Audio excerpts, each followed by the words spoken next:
السلام علیکم ورحمۃ اللہ وبرکاتہ۔ بسم اللہ الرحمن الرحیم۔ میرا نام احمد ہے۔ میرا دنیا کے مختلف ممالک کی سیر و سیاحت کے دوران بہت سی قوموں کے عجیب و غریب کلچر کو دیکھنے کا موقع ملا۔ میں نے سیر و سیاحت کے دوران ان قوموں کی بہت سی تصاویر اور ویڈیوز بنائیں۔ ان کو میں ڈاکومنٹری اور سفرنامہ کی شکل میں آپ کے سامنے لے کر حاضر ہوا ہوں۔ یہ میرے سفرنامہ کی 5ویں ایپیسوڈ ہے۔ ملیشیا اور انڈونیشیا دونوں پر اسرار اور حیرت انگیز ملک ہیں۔ یہ دونوں ممالک خطرناک جنگلات اور جزائر پر مشتمل ہیں۔ ملیشیا کی سرحدیں انڈونیشیا سے ملتی جلتی ہیں اور انڈونیشین نیشنلٹی کے لوگ بحری جہازوں اور فیری کے ذریعے ملیشیا میں آتے جاتے رہتے ہیں اور ان کے لیے ویزا انٹری وغیرہ بہت آسان ہے۔ میرا 1995 میں انڈونیشیا جانے کا اتفاق ہوا۔ میں سنگاپور کے راستے فیری کے ذریعے باٹم جزیرہ میں گیا اور وہاں عجیب و غریب قسم کے لوگوں سے میرا واسطہ پڑا۔ ان دونوں ممالک میں خواتین کی آبادی مردوں سے زیادہ ہے۔ انڈونیشیا ملیشیا کے لوگ بہت ملنسار اور محبت کرنے والے ہیں اور خواتین کی اکثریت ورکرز ہیں۔ مرد و خواتین سب مل کر کام کرتے ہیں۔ مستورات زیادہ شاپنگ مالز، ریسٹورنٹ وغیرہ پر کام کرتی ہیں۔ انڈونیشیا ملیشیا میں مسلمانوں کے علاوہ چائنیز، بدھ مت، ہندو اور عیسائی وغیرہ بھی کافی تعداد میں رہتے ہیں اور لاکھوں کی تعداد میں خواتین انڈونیشیا سے ملیشیا میں ملازمت کے لیے آتی ہیں۔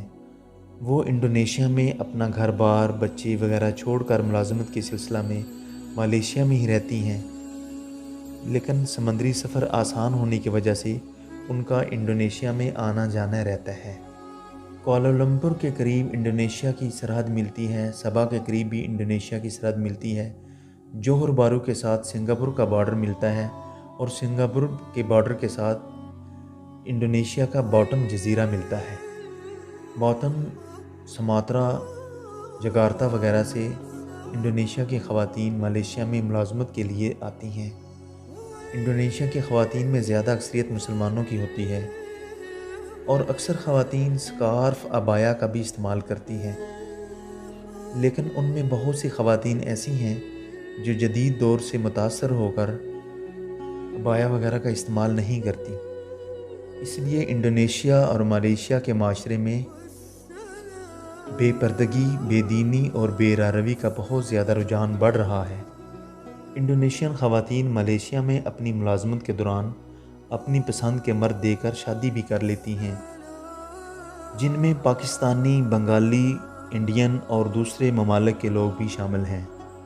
موسمی اثرات کی وجہ سے یہاں کے مرد خواتین بہت گرم مزاج کے ہیں، لیکن اخلاق کے اعتبار سے بہت اچھے لوگ ہیں۔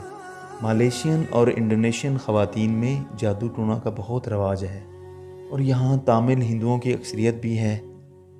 میرے بہت سے جاننے والے مرد ایسے بھی ہیں جنہوں نے انڈونیشین لڑکیوں سے شادیاں کی۔ ان لڑکیوں نے ان کے اوپر جادو ٹونا وغیرہ کیا اور شادیاں کر لیں۔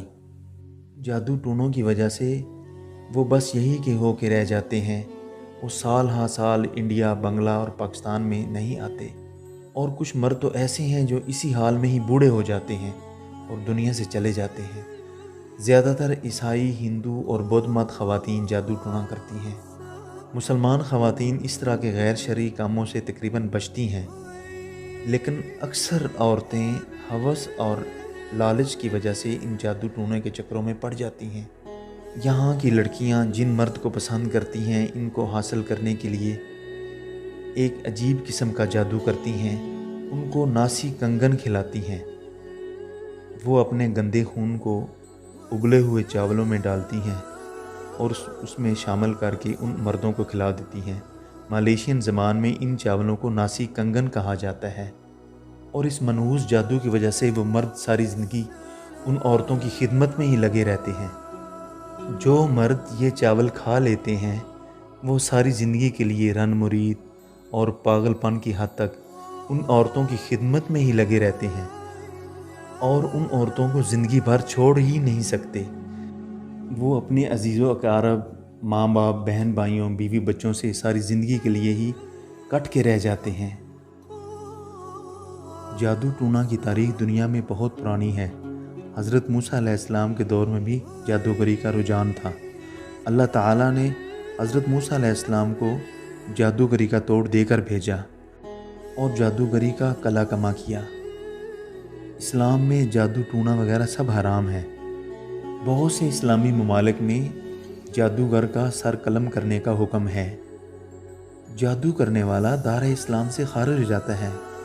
اللہ جل شانہ اس کبھی عمل سے سب مسلمانوں کی حفاظت فرمائے۔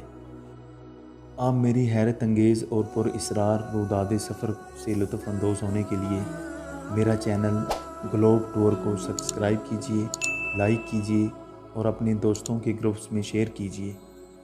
انشاءاللہ میری ہر ایپیسوڈ آپ کو بر وقت ملتی رہے گی۔ اللہ نگہبان۔ السلام علیکم ورحمۃ اللہ وبرکاتہ۔